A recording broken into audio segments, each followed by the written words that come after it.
Hello viewers, আজ আপনাদের সামনে নিয়ে এসেছি নটরাজ দুর্গা মূর্তি বিভিন্ন কালারের মাধ্যমে শেডিং করার পদ্ধতি। এই ভিডিওটিতে বিভিন্ন কালারের ব্যবহার দেখানো হয়েছে, তাই ভিডিওটি স্কিপ না করে সম্পূর্ণ দেখুন। স্ক্রিনে আপনারা দেখতে পাচ্ছেন এখানে আমরা ওয়ালসন রং ইউজ করেছি শেডিং করার জন্য।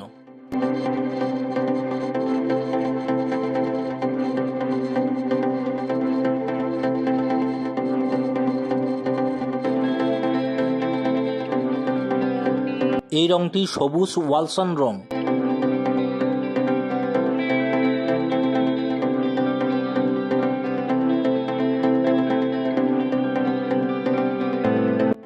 এক্ষেত্রে ডার্ক রেড কালার ইউজ করা হয়েছে।